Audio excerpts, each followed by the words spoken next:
And we're live. Oh, I forgot to announce on Twitter. Nah, it's okay. I make a quick announcement that we are live. And then let's get the show on the road.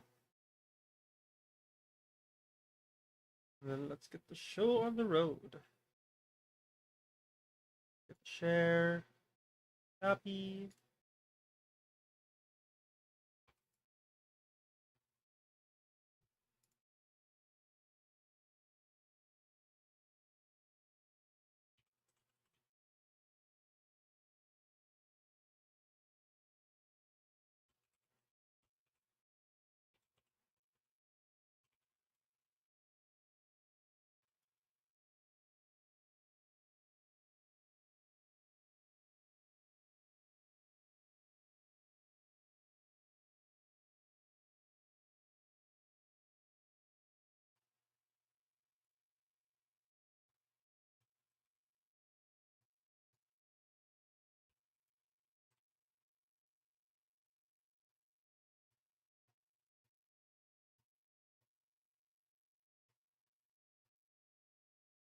There we go.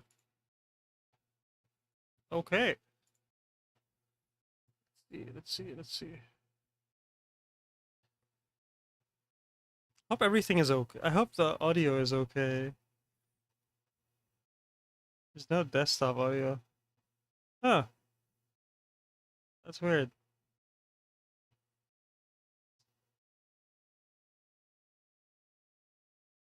Ah. Yeah, there's no desktop audio. It's kind of scuffed, but that's okay. Properties. Spread us. There we go. Okay.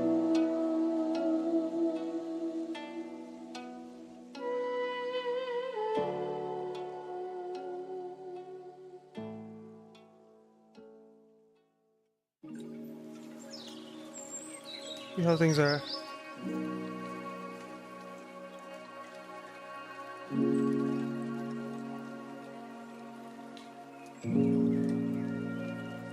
Okay, thanks. Today we're painting a Stormcast Eternals from the Dominion box, which is a whole. It's a whole it's a whole different release. Like it's a completely like old release already at this point. Like it's already been replaced by Escape in Time.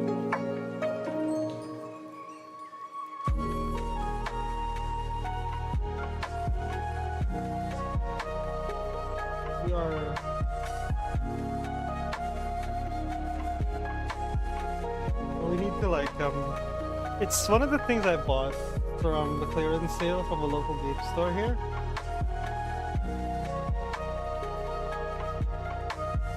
And I really wanted to do something with it because Salty likes orcs and the Cruel Boys look really cool edition. And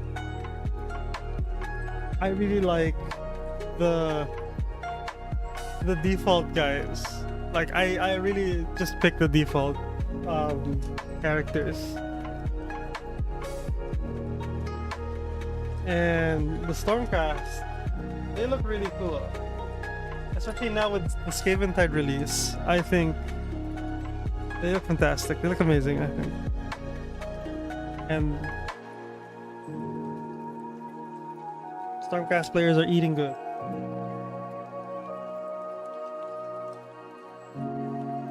Yes, Salty's assisting me with some audio stuff.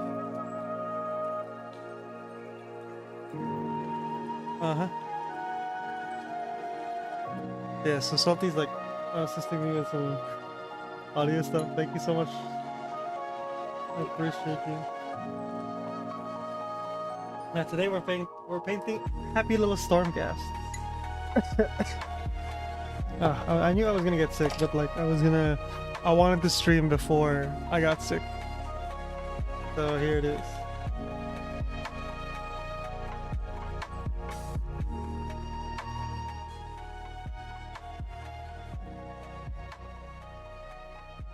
Yeah. So I painted these two so far, and they're not quite done yet. And I wanted to do similar to the box art because the yellow, actually, the gold bits aren't metallic paints. So it's sort of non-metallic metal, but in the more beginner sense, because I don't think it's like non-metallic metal. It's more like metallic metal-esque for the Stormcast, like art for the Dominion for the Skaven type. So I'm gonna load up some. I'd like to load up some reference. Reference is very important.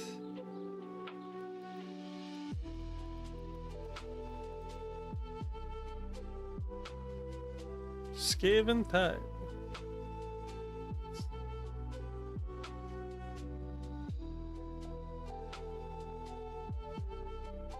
Skaven type box is honestly probably one of my favorite boxes. Like for Age of Sigmar, I feel like it's one of my favorite boxes. And just because the Stormcast look absolutely clean. Gang out live. So true, bestie. Also, hello, Salty.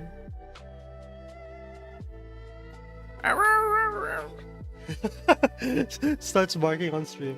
But yeah, so far I painted these guys. And yeah, I still have to do the spear. But I think the shield, if it would focus,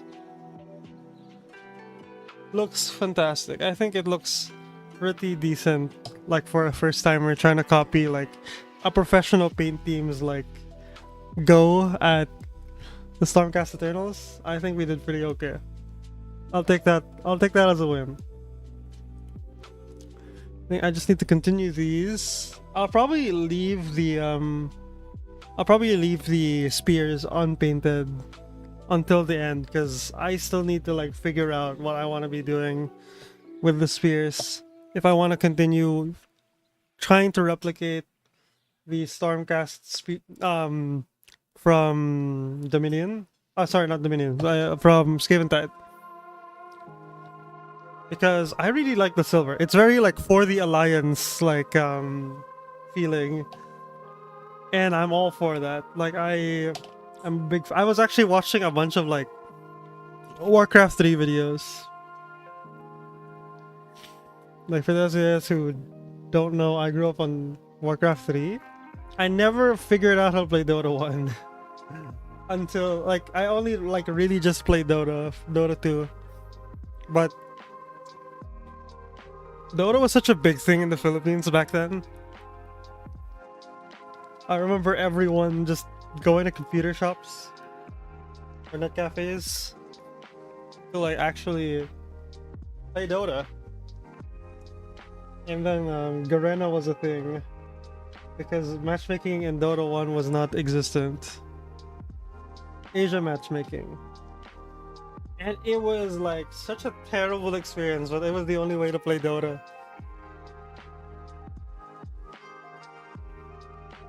But I was like, you know, I was having a grand old time with like Warcraft 3.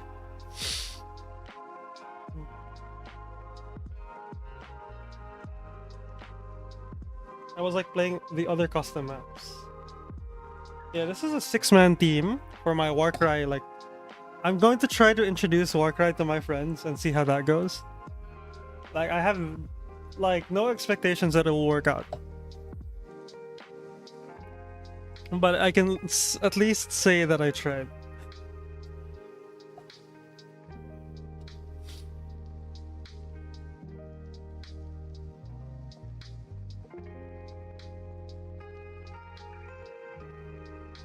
Yeah, like I don't think miniature painting and miniature wargaming is like I don't think it's the easiest hobby to get into, honestly. Like, it is such a hard thing to get into in comparison to other hobbies. Like another big hobby that I'm into was is Magic the Gathering, and I'm actually building the Mouse Knight Tribal. Well, Mouse Tribal in America colors. Um, and it's so much easier to get into Magic than it is to get into this, because Magic, you buy the cards, you learn how to play, and that's it. You can just buy the cards and then play it on the day itself. For Warhammer, it's a different story. It's so much more like prep time, setup time. Even if you say I'm going to build the models in the store, which is completely like allowed for most like local game stores, it still takes time. It still takes a lot of time. Like it took me. It took me 2 hours, and these are like push fit miniatures, so they're easier. They don't use glue. Like I didn't use glue for these, and it took me 2 hours. Versus like I'm going to buy a card from one of the friendly local game stores and then slot it into my deck, and then that's it. Like I can get playing like instantly. Like unless my friends are also buying new shit from like the store for Warhammer, they'd have to wait 2 hours for me to play. It's a lot more coordinating, you know? Which is kind of one of the, I guess, like, it makes this hobby a little bit more lonely. Miniature wargaming can be a very lonely hobby. And that's okay. Because I think that's more of a pro than a con.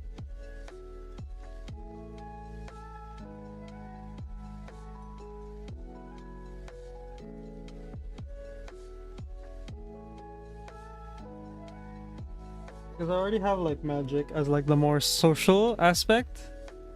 Like I get my social time with Magic the Gathering and going out with my friends, you know? But for miniature wargaming or miniature painting, like this is where I get to like push myself a little bit.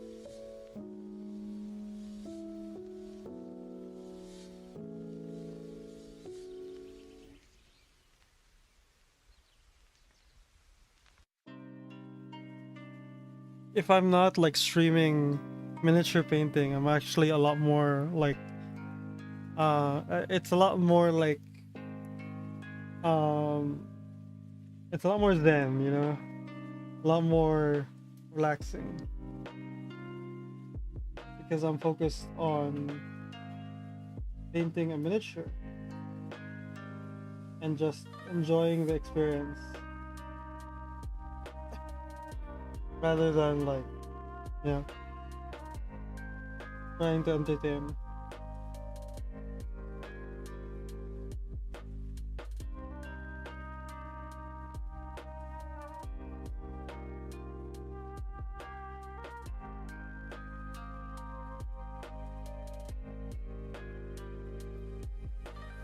Yeah, it's very relaxing.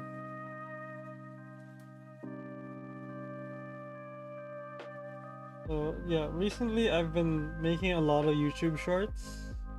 I think YouTube shorts will be like, so what I'm doing is like I'm prioritizing YouTube shorts because it's like probably the easiest one to like ensure that I make content. It's like the minimum viable product on YouTube is like a YouTube short, I feel. Well, at least that what I would allow myself, because there's a lot of like videos that I can just sit and talk and not edit it like to some extent. But I can't, like my background doesn't physically allow me to do that. Like I'm always like compelled to like at least reach a certain standard.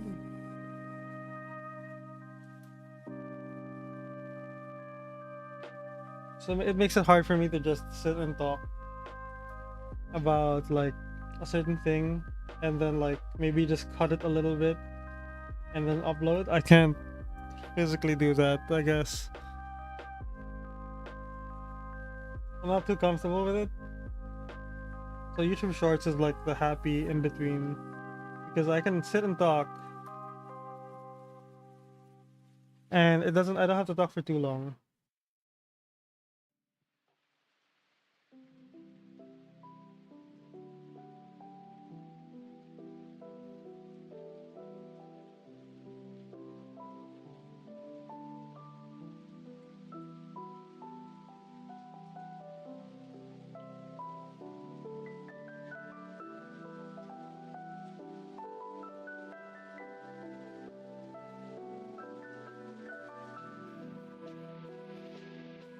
Well, I'm not gonna lie, I haven't been playing a lot of video games.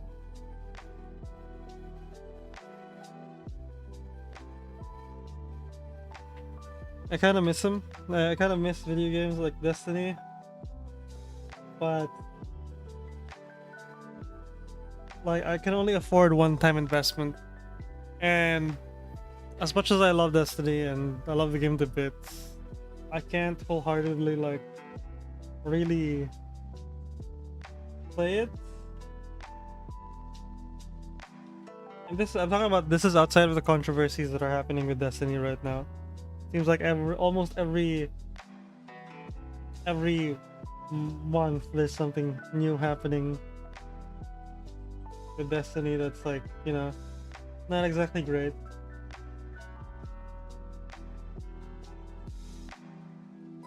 But you know, like if I were to pick something that like I at least develop a skill versus like playing a game where I grind and the company doesn't really like, I don't get anything really from Destiny besides the satisfaction of like grinding.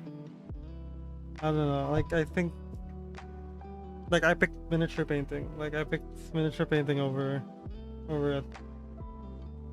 Because if I could afford to spend that much time, I would. But right now I don't really have enough time to like do the things I need to do,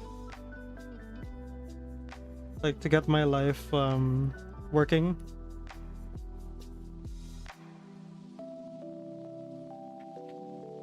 And play both Destiny and paint miniatures. Hey Flair, how's it going? Long time no see. The painting's looking great. Thank you. I am like, I am an extremely slow painter, and I'm even slower when I talk. Like a lot of people that I follow can absolutely bang out like an absolute banger of a painting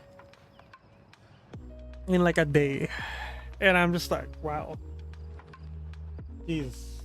And like it takes me like this entire squad. If I had like uninterrupted, like an entire week of uninterrupted painting, and I just do whatever normal things I do, like work, and then chores, and then paint, it would still take me a whole week for these 6.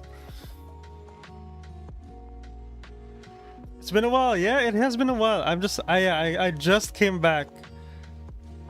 Okay, I'll call you Kira then. But yeah, I just got back from the hiatus. Because life gets in the way, you know? And that's okay. I know VTubing can be very fun. But yeah, that's just how things are, you know? For every hobby, every life gets in the way. That's okay.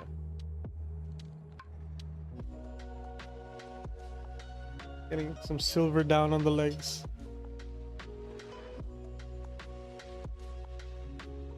I think silver is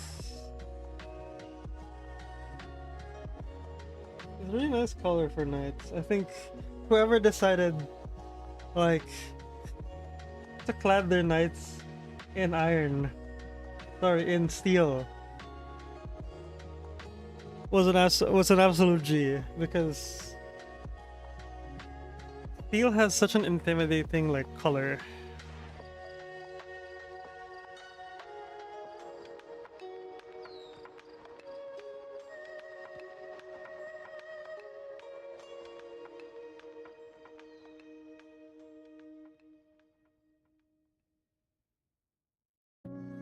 I forget how old this paint is. This paint is like almost 3 years old, like this bottle. That's why the coverage isn't too great, because it's been stagnant for a while, for a long while.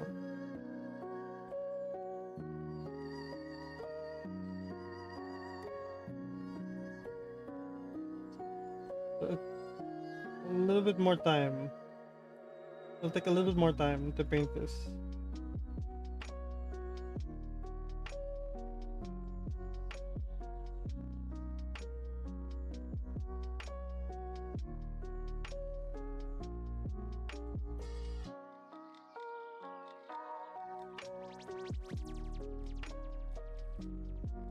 Glad to hear from you. You're always doing well.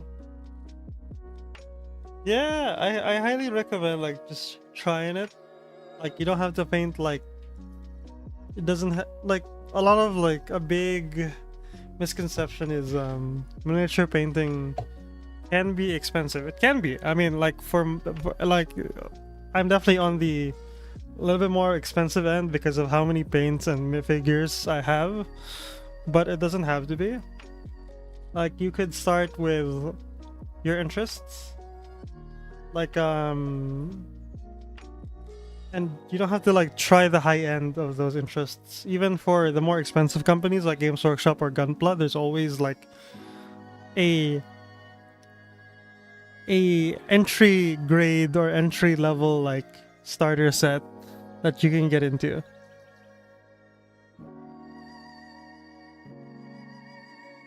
Yeah, Gundam building Gundams is also like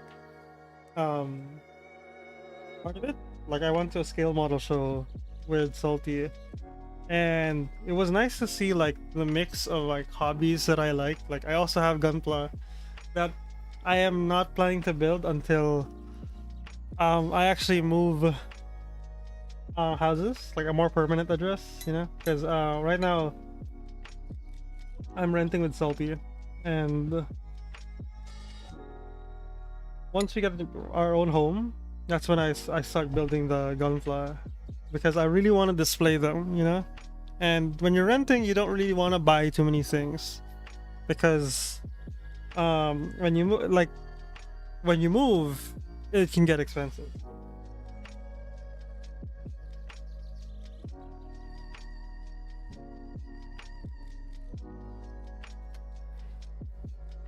Perhaps one day. Now I don't see a figure I may paint. Probably one lucky one. Yeah! Honestly, there are figures for everything. Like Gundam, like the Japanese like market has a lot of like scale figures. But like you can tell the tastes of different like cultures from the scale figures the markets have, because usually the scale figures is such a niche hobby that you want to appeal to a majority. So for the more Asian like markets like Japan, they prefer, if it's not Gunpla, it's like anime figures and like they're Japanese like automotive brands like Kawasaki, Honda, Toyota, like the classic cars. Like there's a lot of scale figures for those.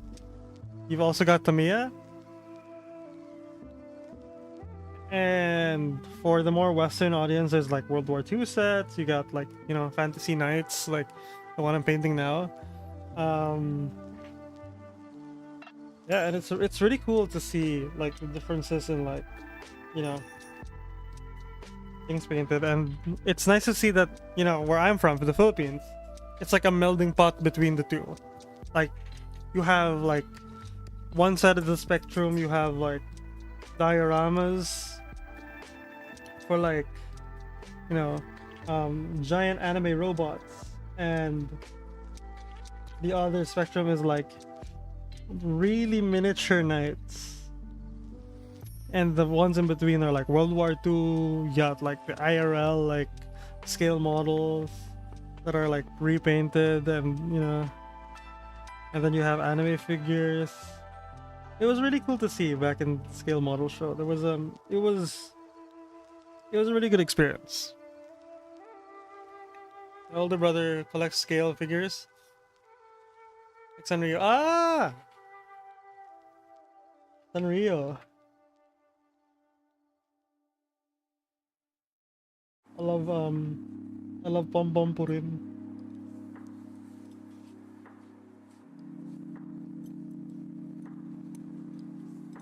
I think I think very recently we went to like a mall called Mitsukoshi. It's a Japanese inspired mall here in the Philippines. And there is a gacha section, and the gachas were like anything. And the coolest one we got was like the giant, what is it called? The giant salamander? Yeah, I want to show it off on the stream. So yeah, we got like the scale figure for the giant salamander. He's really, look at this, look at the good boy. There you go. Thank you. But there's a lot, like there's My Hero, there's Gundam, there's, yeah, Sanrio was also there. There was some Sanrio stuff over there.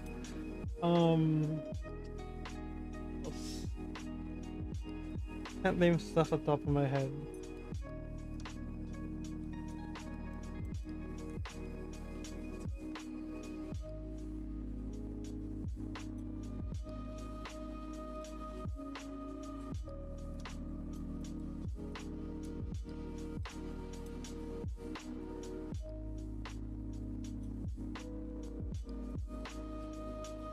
Yeah, apparently, like we recently watched a video on it. It's one of the oldest salamanders. That's why Japan is like Japan is like advertising it for tourism, so that they can fund additional research on why, like on what makes this salamander like live so long, and that it's actually become like a sort of local celebrity for Japan, like the salamander. That's why there's like figures for it. It's really cool. I like that. I like hearing about the little stories they have.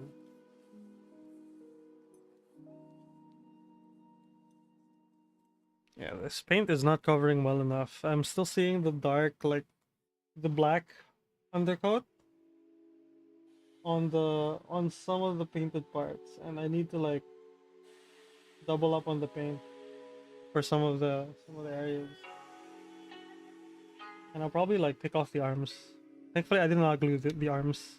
Like they have little nubs that they attach to, which is fantastic. I like that. Easy to build models are like really good. It's just that the way Games Workshop does it is terrible. I feel like the glueless model kit that I really like is from Bandai. Bandai does it really well. Like, you do not need glue for Gundam. For Gunpla. You do not need glue for it.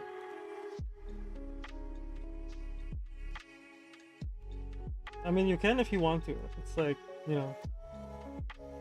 But right out of the box, if you're not like some sort of enthusiast that has like, you know, an alternative goal for it, like, and you just want to like build and display, it's very viable to do so. Like building your Gunpla and then just displaying it after. Like there's no fuss, and I like that. Yeah, Bandai is a great brand for it. Well, ideally you'd only be getting Bandai because they are the They are the guys for it. But there are some third-party brands that aren't exactly like, they are like legally distinct Gundams.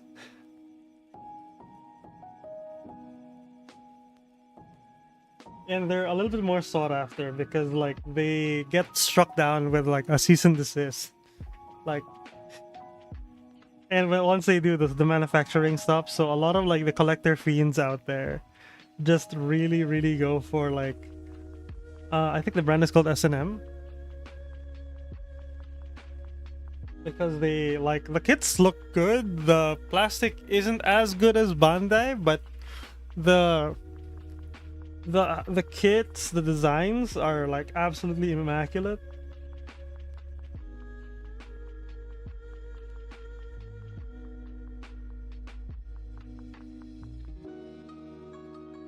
So once they get hit by the cease and desist from Bandai, you know, it's like people just, the model kits become like sought after.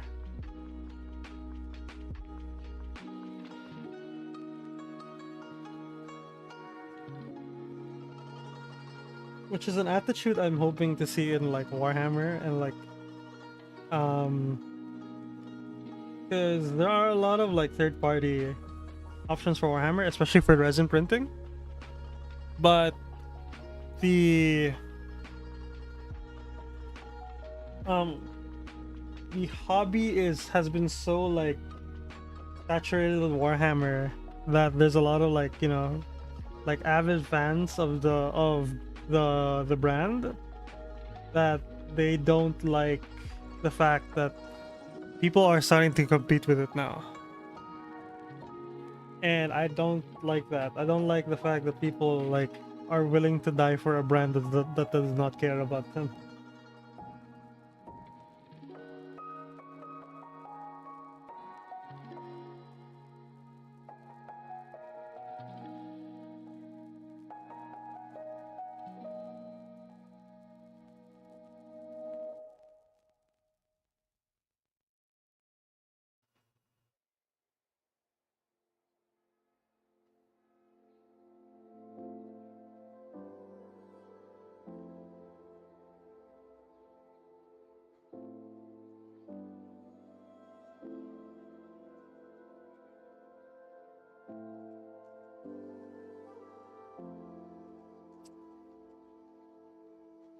Actually, I went to a convention on set.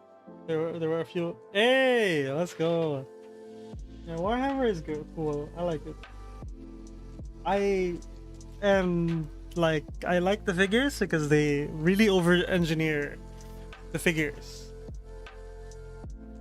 and they look good. Like they don't. I don't have to like do any other like kit bashing. It's already good. But problem is like, you know, it's a double-edged sword. Like it takes so goddamn long to paint a Warhammer figure because of how detailed it can be.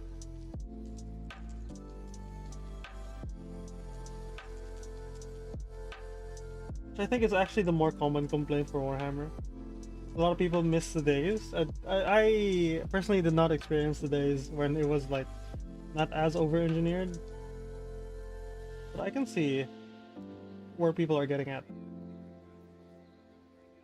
Especially when you're older, like you know, you don't have much time. You also don't have much energy. Yeah.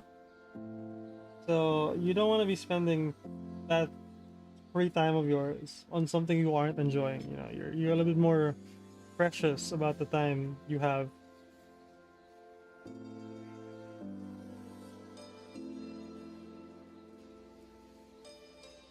And I'm a little bit like that as well. Like I'm a little bit more precious about the time I have. So when I'm painting something, I want to be painting something I actually want to be painting. And something to call my own.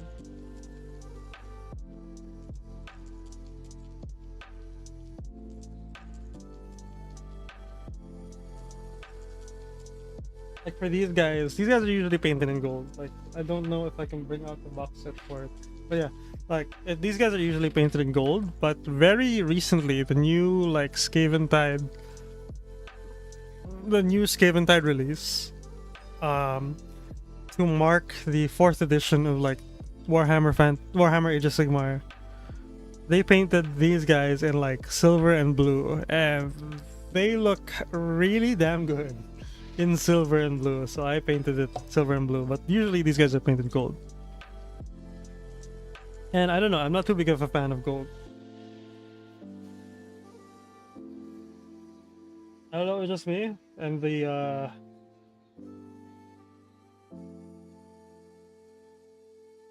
I don't know, like I kind of prefer like the color silver. The color of silver like looks fantastic.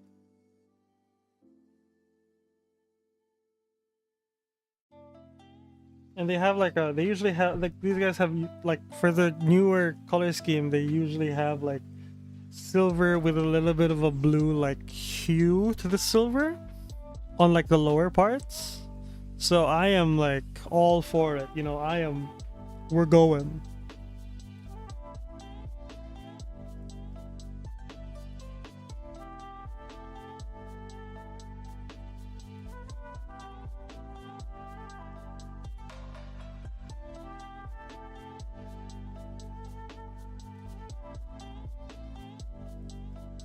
I'm at least painting on screen. No, I'm not.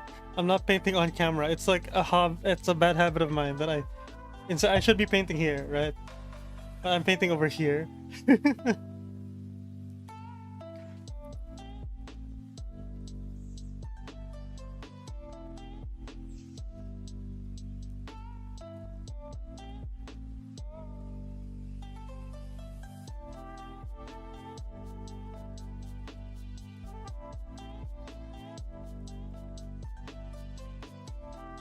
Like artist necking. When I'm painting.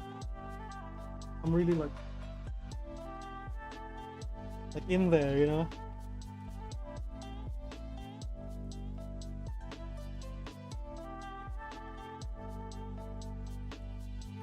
I need to get all 5 senses involved, you know?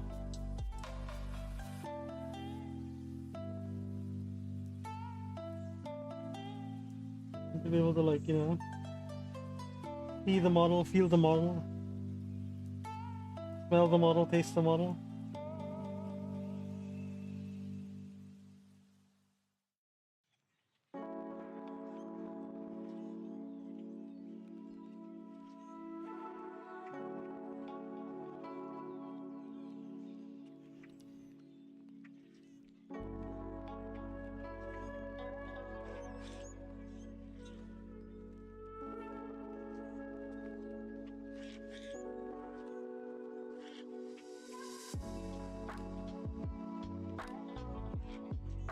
No, I got paint in the eyes. No, I needed to like leave it black because I wanted to paint it like they got glowing eyes, but they have like soulless black like eyelid slits in the helmet because they are more intimidating that way. But like I got paint in them. No, I needed to leave it like empty.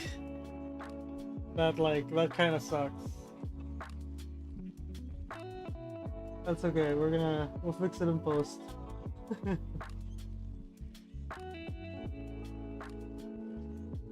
No, I've been enjoying miniature painting. It is an experience for me that's like really, really like I don't know how to describe it to you guys. I feel like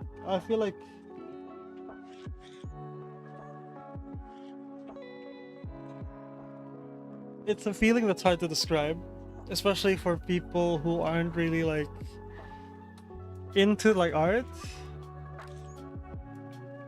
It's also one of the biggest things like that is scaring a lot of people from like miniature painting. It's like the art side of things, and I can understand a lot of people who aren't artistically inclined don't really want to like, you know,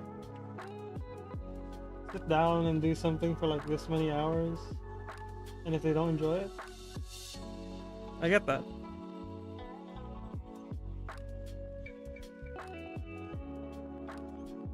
It's such a big barrier for entry, which is why some companies actually like do like some of the game companies, especially I think I need to like mention what A Song of Ice and Fire or Game of Thrones, like the tabletop game, is doing. That I think is really really cool, and that the models come pre-built. They're like whole already. And so when you go to your local game store and you have a group for Song of Ice and Fire, you just walk in there, buy the starter set, and then bam, you can plop it on the table, open the rules booklet, have a friend teach you, and just set up as you buy it. The plastic is colored differently for each house. So you like they are distinct enough in color that you don't need to worry about like getting it confused because they're not like gray. So I really like that. Like I think more game companies should do something like that where it's like pick up and play boxes. Like I'm all for that because not everyone has time to build models. Like it takes a long time to build models. Say you have like 2 hours a day for if on a work day for like you're free. I don't think you want to be spending all that time, all that free time, especially if you're not really into the hobby and you're just trying to get into it. I don't think you want to be spending all that time like building models. And then you have to paint them afterwards, you know? It's like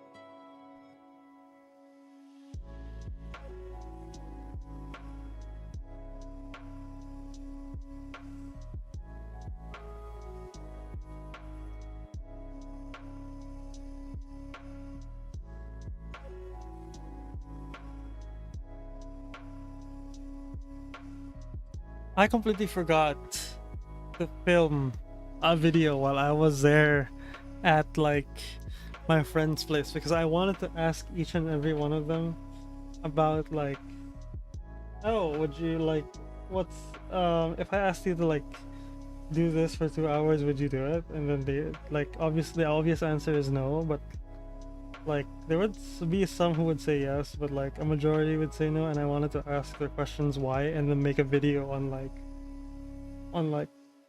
what's up and what's the biggest like boundary for miniature wargaming. Yeah, what as some for people who don't really know what miniature wargaming is, like how do you introduce your friends to it with it's having such a big barrier, you know?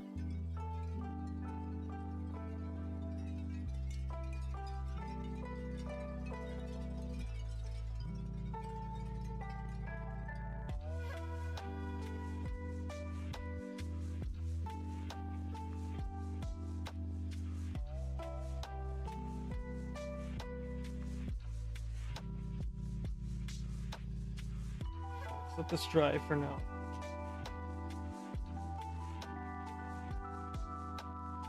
Arms need some painting.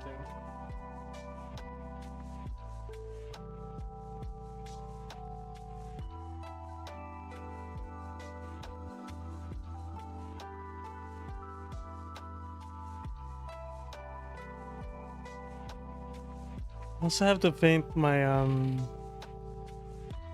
other Stormcast.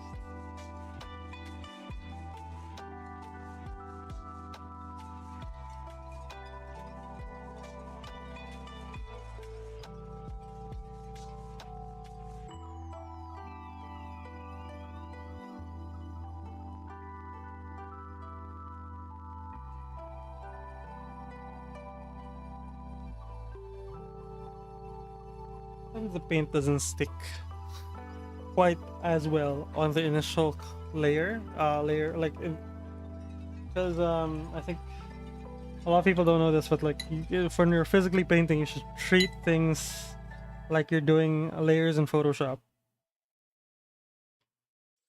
Like a lot of people just get a blotch of paint and then hope for the best when they cover it, but unfortunately we're human and like we don't get the coat perfect on the first go. So the best way to do it is like by thinning the paint and then layering it. Just first coat, first pass, second pass, third pass, maybe third pass or fourth pass would be like the ideal way to do things. But of course that does take some time, and some people just want to get some color onto the model.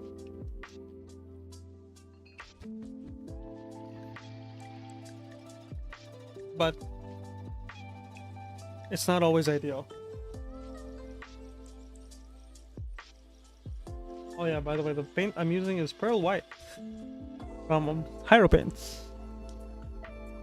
And I absolutely love the paint brand Hyro Paints because they are just absolutely like, price to performance ratio. It's kind of hard to beat them.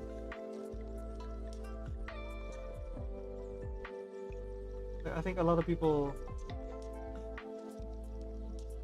use it because here in the Philippines they are a local brand. They're not an import, and that makes me more inclined to use it because as someone who paints on the daily, like I literally if I'm not streaming painting, I'm usually just painting on my desk. Like I recently upgraded my desk so I could like accommodate both my PC and painting setup, and that my painting setup has like now dwarfed my PC setup.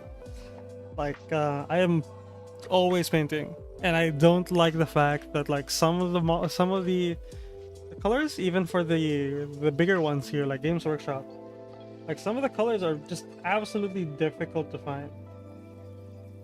They are it's a nightmare, and I like to color match anyways. Like I don't usually like look at the paint recipes because some model lines do that. It's how they sell their paints, especially Games Workshop. They do have it like on the back of the boxes, so it helps beginners like buy the model, look at the back of the box, and then they can pick up the same paints in the same store, and then maybe a brush from them as well. So like they increase the revenue that way.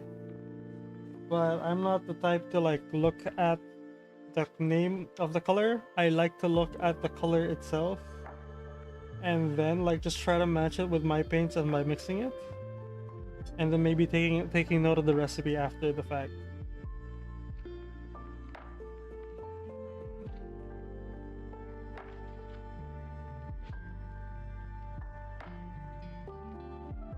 And it's worked wonders for me because it saved me a lot of money instead of relying on, because like a simple like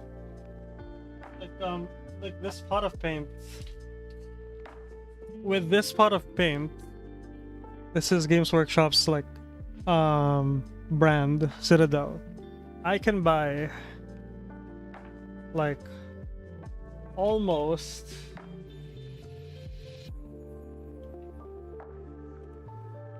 five of these. I can buy almost 5 of these. Like, if you were an artist, which one would you pick? They are in roughly the same like quality. So obviously this is like the way to go. Like I got this for free, by the way. This is like, I would never really buy this. Like a lot of people do, but I am in the Philippines. It's a third world country.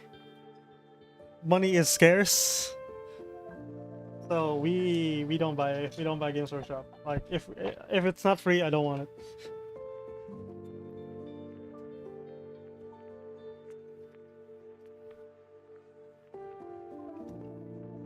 And yeah, like getting the colors accurate. You're right. Like sorry, Kira. You're right. Like getting the colors accurate is very like important, especially if you're building an army. It's easier to mix for 6. But some armies can be comprised of like 100 models. Like I have an army for the sci-fi version of this game. It's and it's considered to be on the lower side of things of model counts. It's got like 70 models in it, and I don't think I can mix like paint accurately enough for 70 models. So I do need to buy like, you know, these like pre-mixed colors. Plus I also love the bottle. Like the bottle is like, this is peak design. Like this is peak paint design. Like the pots that I showed you guys earlier, like the ones from Games Workshop, this one, like once you open it, which is this is open, it's like a ticking, like it's like leaving, it's like buying meat. These things expire. Like these things will dry up because it's not a perfect seal. If you can see it, the way it closes, even if you push down on it, like the way it closes, it's not a perfect seal. So with the Philippine heat, it'll like completely dry out. Unlike these dropper bottles where it is very difficult. Like this is like baby proofed, like it's baby locked. Like you can't just spin it. You have to like actually spin it a certain way and then bam. Like it's very difficult to actually get it to dry because it has like a rubber seal inside and a rubber tip that like you can drop. This opens up like completely just open like that, so there's a huge like area that will just make it dry up. Plus it's also a nightmare to get on the palette. Like I don't like that. Like I only use these, I barely use these.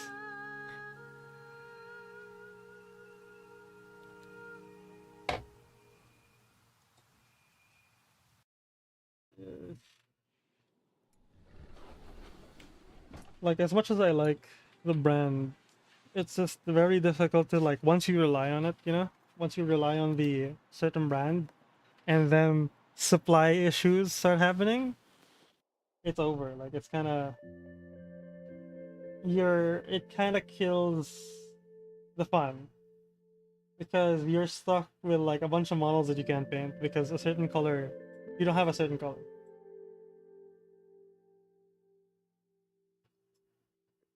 And then a lot of people will say, oh, just mix it, or like just try a different brand. But what if you've already painted like a certain, like half of your army a certain brand and you can't color match it? You know, are you just gonna have like mismatched colored army? Like, you know, and it's a little bit, it's I feel like it's more annoying to have it like mismatched by only a little bit.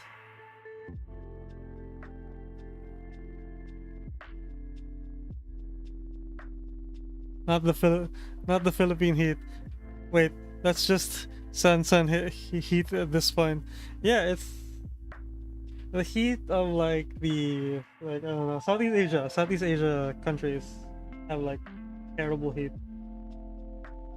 I know it's not just the Philippines. I know our brothers and sisters all over Southeast Asia suffer from the heat as well.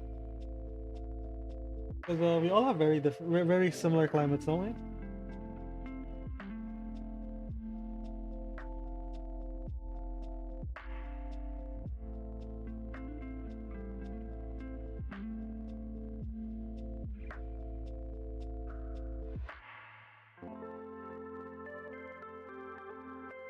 We all grow tropical fruits, so you know. I'm pretty sure we all suffer from the same heat. Kinda sucks.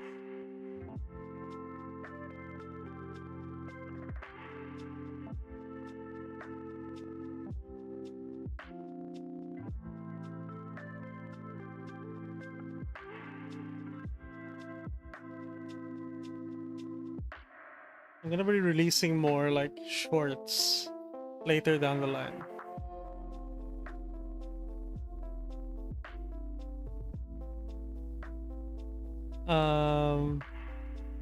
describe the shorts though? I spilled Citadel paint once. Yeah. Uh, that's okay. I've spilled null oil too, and that's like the worst. Because no, out of like the Citadel paint line, I think the most useful is null oil. How do I describe it? It's like a people describe it as like liquid skill, because if you like just bathe your model in null oil, it gets like the shadows like done, like that, you know. And I have spilled null oil, and it is like spilling gold, bro. Like that shit is $10 a pot.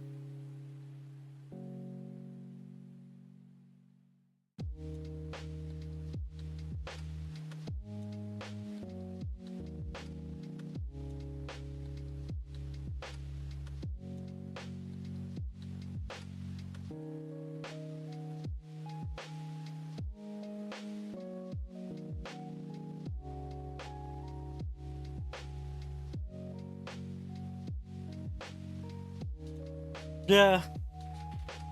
I feel like I see a minus $10 and then minus 10 HP. Because my heart just sinks. If I see Citadel paint spill, even though it's not mine, my heart just sinks.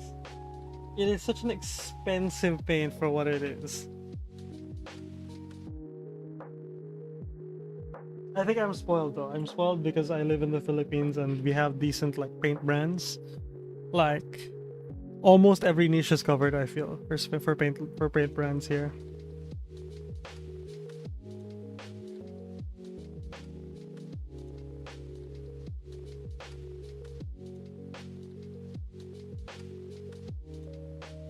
I think every niche is covered. Like we're starting to see like even anime figure paints. Like damn. Like for people who like to repaint their anime figures, we have like recently like Hyro paints, the guys I use, like the paint brand I use, recently came out with like their Plas line. I have yet to try it because I don't think it applies too well with miniatures like this. But I've heard very good things about it for people who paint like repaint their anime figures.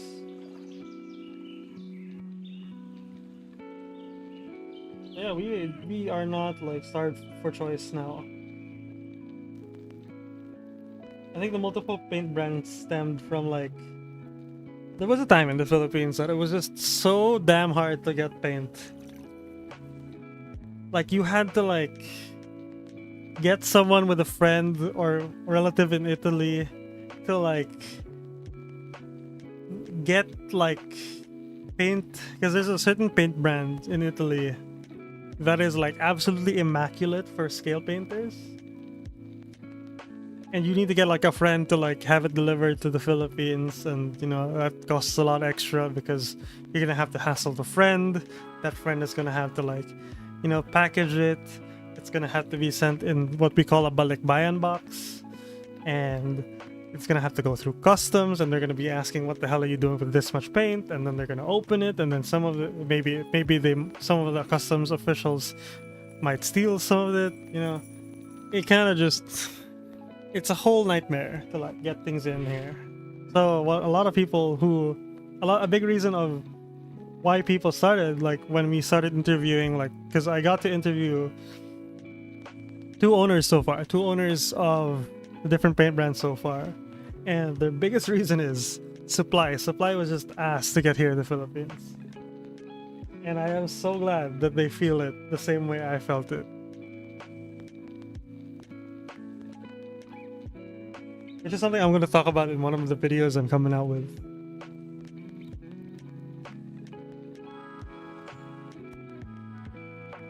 Yes, I hope you guys like my yapping streams. I am like I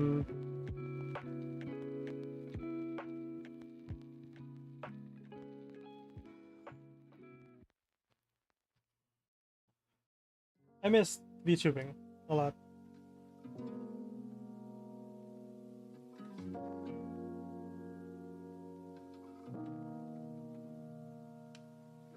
but you know, life gets in the way.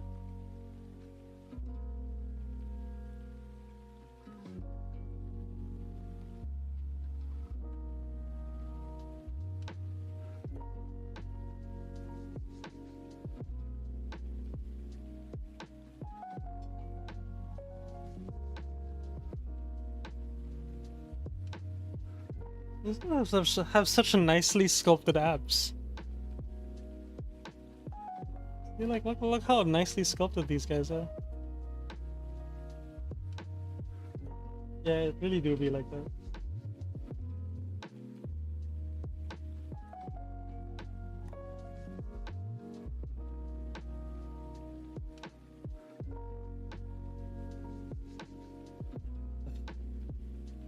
The paint doesn't cover well, and I'm very tempted to just buy a new bottle. But I really don't want to get this. I really don't want this to go to waste. Like, metallics are notoriously easy to like absolutely just ruin as a paint, because they're not really like the flakes, the metallic flakes that are in the metallic paint, like tend to like clump over time. They clump over time because they are a different like weights to the solvent, the paint solvent. Sorry, the paint medium. They're different weight to the pigment, and then they're different weight. So you know, they're different weight to the other like things that combine into making this lovely bottle of paint. So you tend to like see. I think let me look for like one I haven't opened yet. This is like I have this one like little like section of really old paints. Like this, like you can see the separation of metallic black, and there is like a whole pool of like metallic bits on the bottom. Yeah, same for this one. You guys can see the buildup. Yeah, that's just, it do be like that.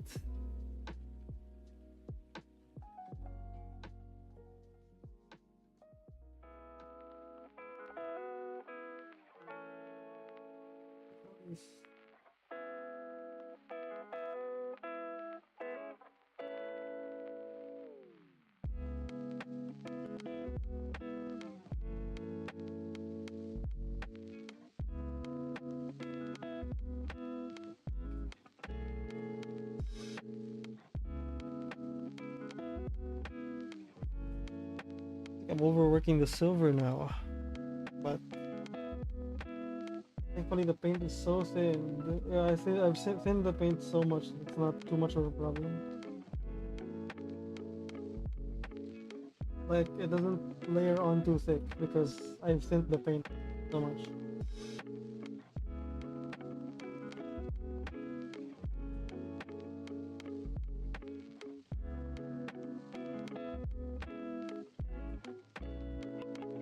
I really want to get that nice even coat, you know?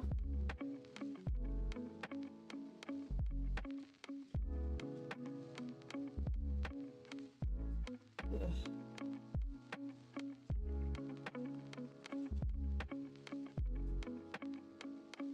Head is a piece of work.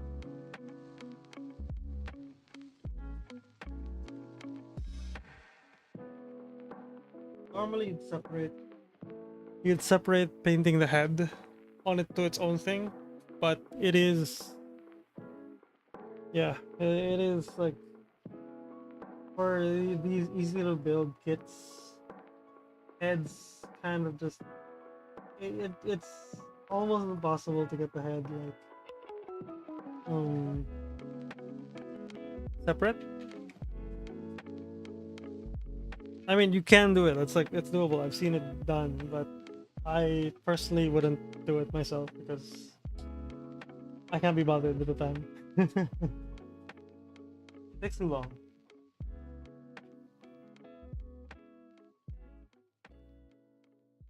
I'm gonna let this guy dry and work on the others. See, it took me an hour to just cover the silver, and we still have to paint the blue. You have to paint the shield blue. This one is not even like complete. I have to like shade and add the highlights and shadows still. So we're doing, there's a lot more to be done. Now let's work on this other one.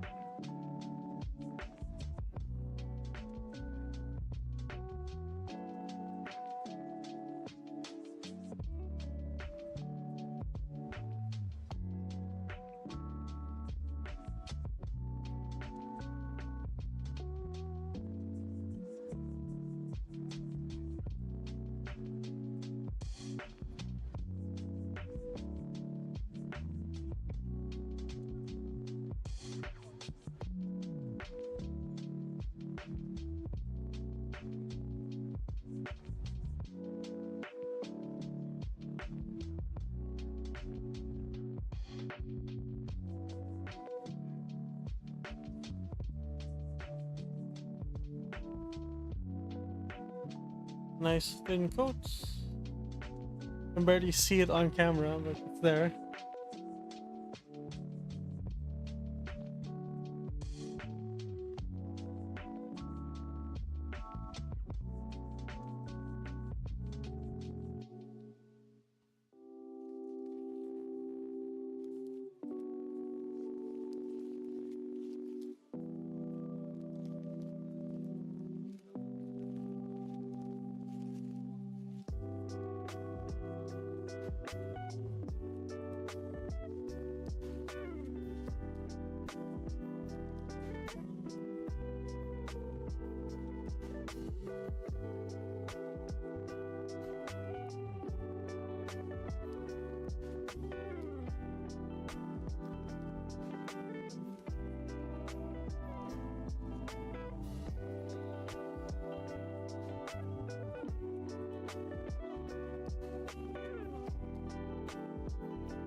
I'm trying to look for a good amount of streams I can do before I get like, because I don't want to burn out again. I feel like the big reason why I stopped the last time is because I got burnt out. And burnout is such a hard thing to deal with.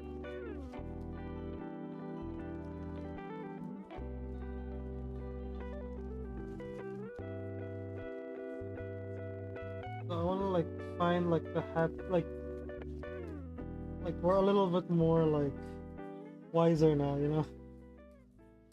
We're a little older, a little wiser. Let's look for a happy, like, you know, happy middle ground, you know. Like streaming without burning yourself out.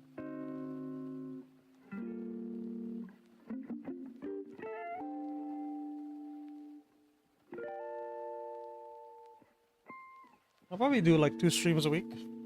That sounds like a good, like, it sounds like an okay, like, you know, thing to do, because I do want to work on videos. Like, shorts is still priority. Like, streaming is probably third. Like shorts, long form content, like maybe 10-minute content, and then streaming.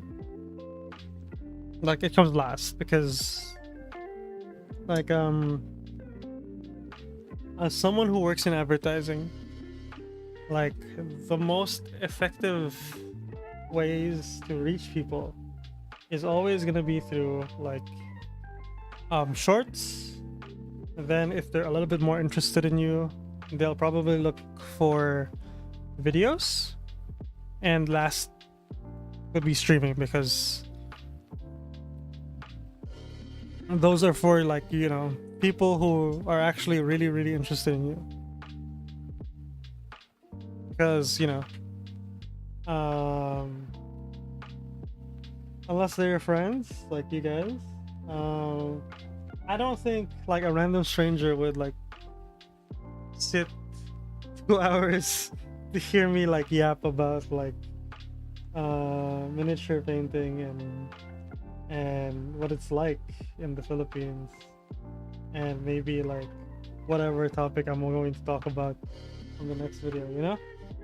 So that's sort of the trail of thought that I want to share with you guys on why like 2 streams. Also gives me some time to like rest, you know. Come up with new material because I don't want to like talk to you guys about like, yeah guys, okay, modeling. Yeah, that's what the sweaty people who want to watch a 10-minute video.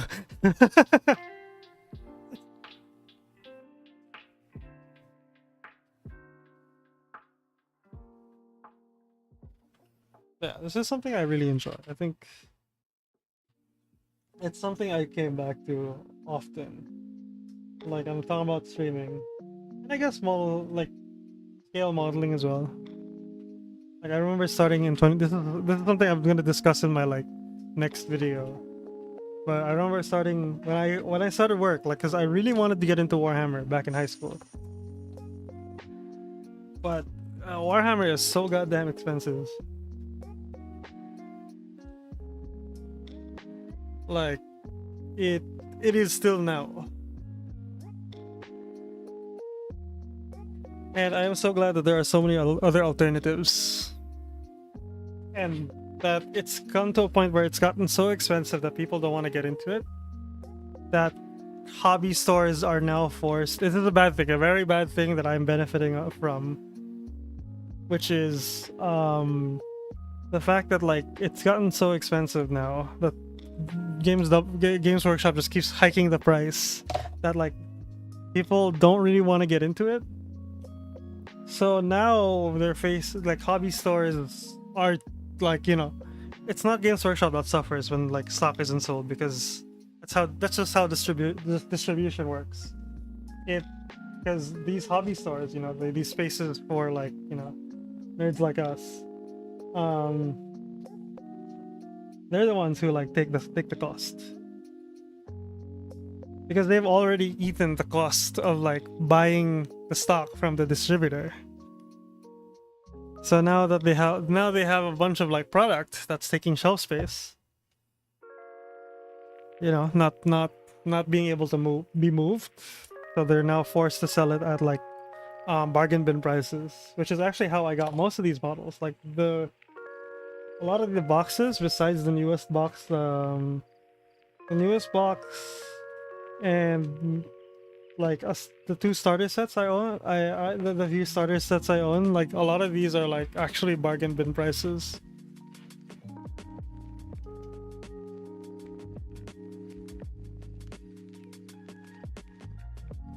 Kind of sad that, like, you know, to see, like, I know Age of Sigmar, this format that I'm trying to like introduce my friends, isn't doing too well. And honestly, when a Games Workshop game dies, that's when it actually lives. It kind of doesn't make sense when I say it, but like, trust me on this, because there's a game called Mordheim. It was a game designed back in the, correct me if I'm wrong, 80s by Games Workshop. It is an old game. It is a 30-year-old game. And it was killed off by Games Workshop because it was never really meant to be the mainline game. But even until now, 2024, the guy who wrote the rule set still like supports it, like on his out of his own, like, you know, out of his own like it's sort of like a side project for him, because this was his, like, you know, sort of like baby, and he didn't want to see it like go. And now we have like a bunch of new warbands that you don't have models for, but you can always, like, you know, sort of like have something 3D printed to be used for the game, because that's how the game works now, because it's kind of hard for you to get official Games Workshop discontinued like models for it, you know.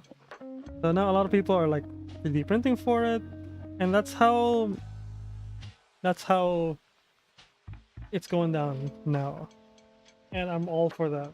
Like I really like to see more games be more open to people taking in models from different artists, because as long as you follow the base size, because how these games are balanced is it's not through the model itself, it's the thing that is under the model.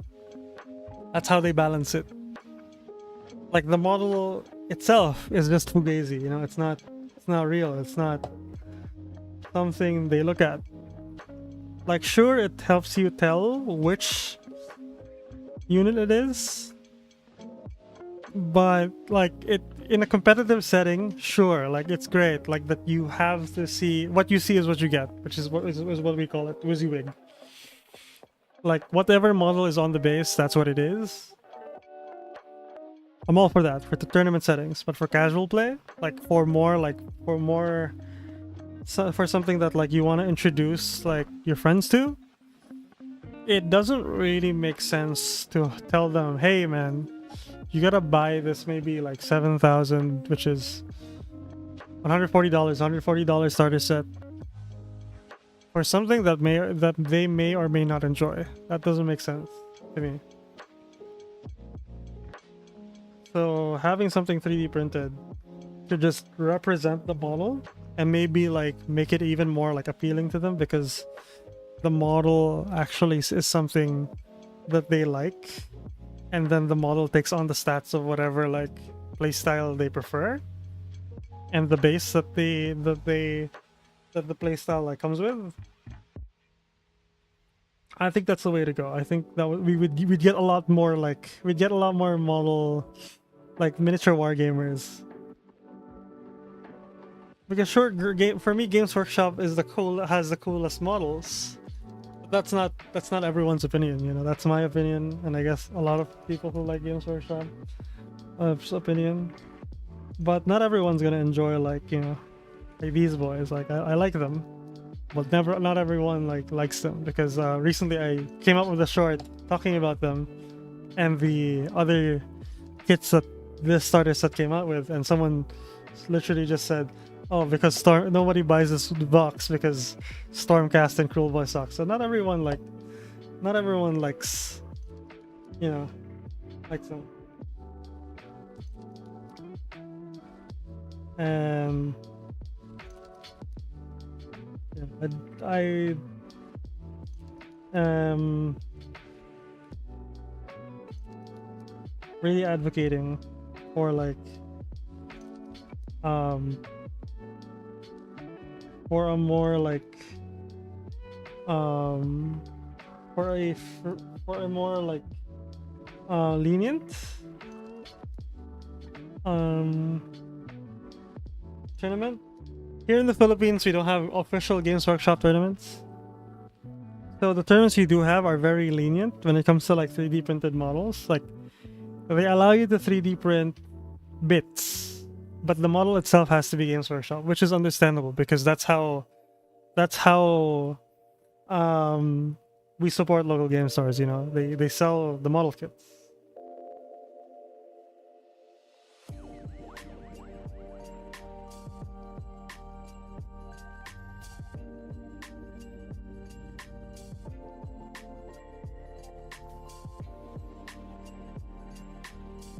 But allowing people to like to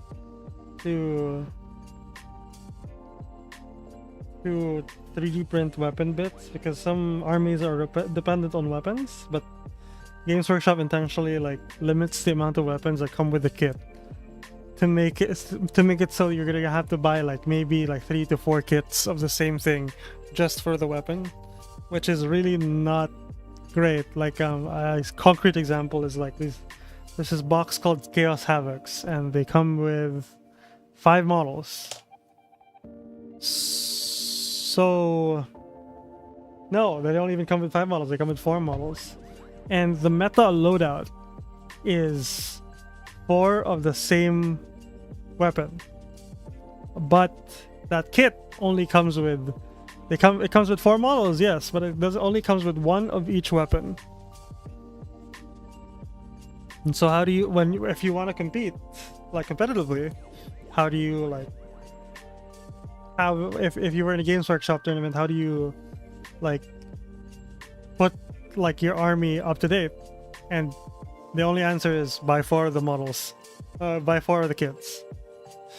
You have the 4 models that you need for the squad, which is because usually you'd only take 1 of that squad, but you need 4 of the weapons, so you'd buy 4 of the models anyways, which really sucks.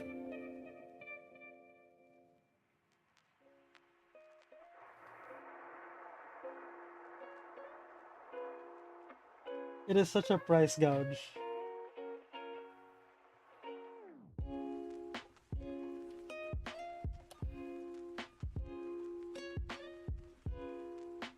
So I'm glad like the Philippine like scene is a lot more lenient. Like I have a lot of like niche models from Games Workshop. Like there's this thing we call the Horus Heresy, and that is a very niche part of the Warhammer game, Warhammer 40k, and the models are not allowed to be used interchangeably, even though they're the same unit, except just in a different like style. They're not allowed to be used like in the main game, which is 40k. And here in the Philippines, like a lot of the judges have like sort of like a consensus of what a Horus Heresy model is in the 40k game. Like they have like sort of like a 40k counterpart for it, which is really, really cool, and I like that. Because they are Games Workshop models, and they are the same price, but for some reason Games Workshop doesn't want you to use models that aren't designed for a certain game to be another game. Which is weird, because they're in the same setting. Like, Warhammer 40k and Horus Heresy are in the same universe, same setting, it's just different timelines. Like, 40k is happening in the we're currently at the 43rd millennia. Horus Heresy is just happening in the 30,000 in the 30th millennia.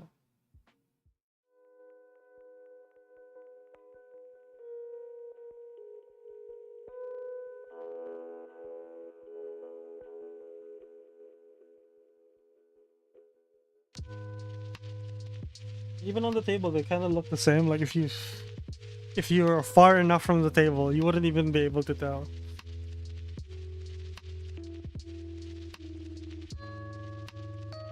So I don't know what the fuss is all about. Well, actually, I do. The fuss is just, you know, they want you to buy more models, and I don't know.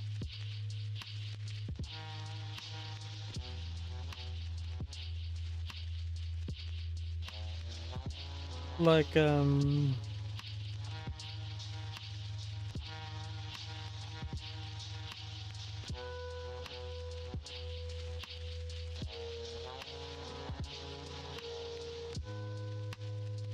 of the only reasons I play 40,000, like Warhammer 40k, is because I really like the lore, and it has the biggest player base here, so finding a game isn't too hard.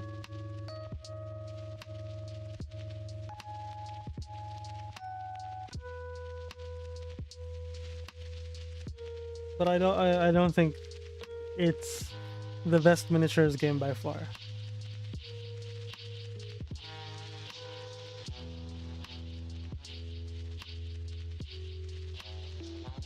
And I feel like it's actually a terrible way to start. Besides the fact that there's so many people playing it, I feel like it's a terrible way to start for beginners.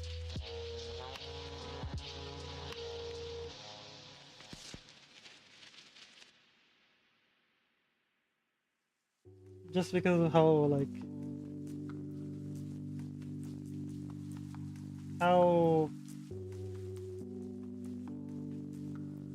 unsupported. This is for 40k. Well, Age of Sigmar is like fairly different. Like how unsupported the beginner formats are for 40k. Like the beginner format in 40k is called Combat Patrol, and yeah, that's dead. I mean, the rules are still there, but like it's so hard to like find the game, you know?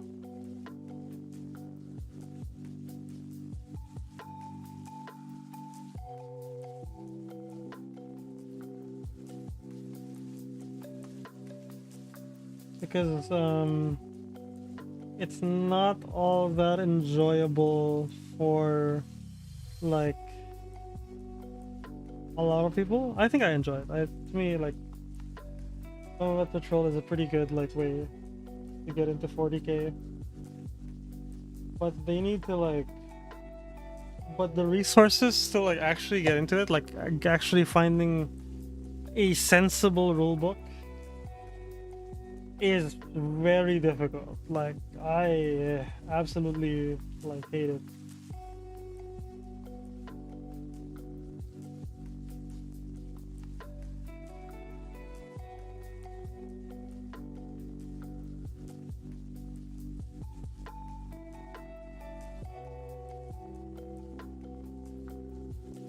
Age of Sigmar, however, like it gets a different treatment because it's a different team,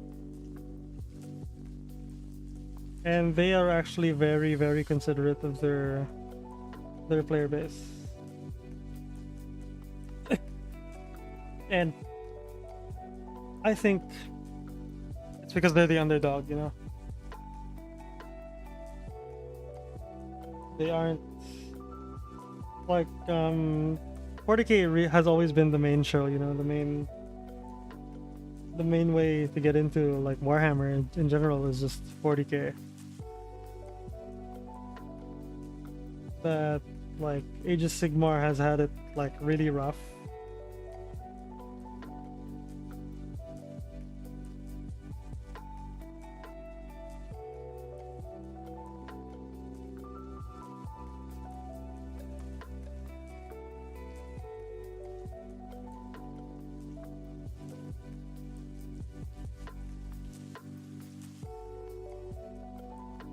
Starting to get some color onto her. This kit was cool, by the way. Like you could pick between female or male, like a leader, which is really cool. I like the fact that you can do that. That's like you had bits for the male and female, like counterparts. Very cool Warhammer. Because there are differences between the male and female, like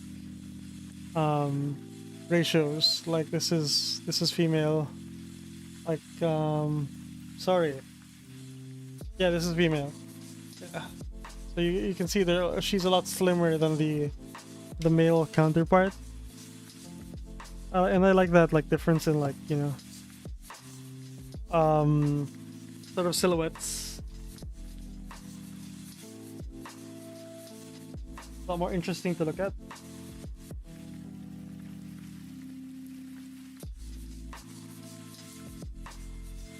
Because my Space Marines, it's looking like a tide of green and white.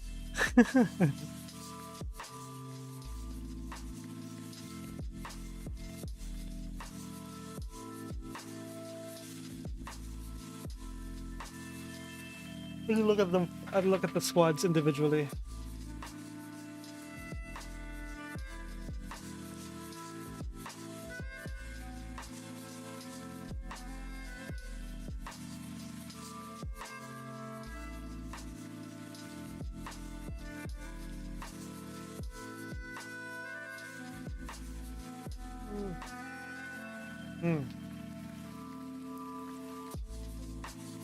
Yeah.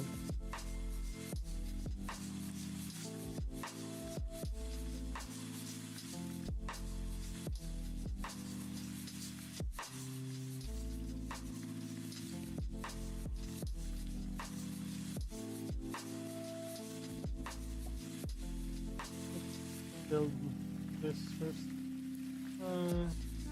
Put some paint onto this so it's more like more even.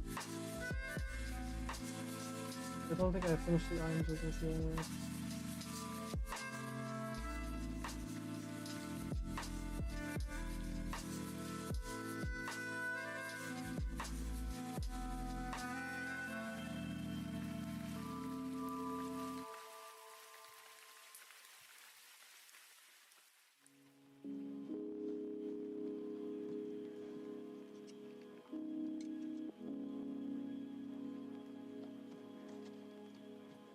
Oh, hell yeah, I reached 100, sorry, 130 minutes. I reached an hour 30 minutes, nice. But yeah, I think I'll wrap up for now. I don't want to get too tired because I need to record a few voiceovers. But yes, thank you guys so much for watching. I hope you guys like the stream. Appreciate you guys sticking around and supporting the stream. And I'll catch you guys. When am I gonna stream next? Probably most free I'm gonna be is like maybe Thursday.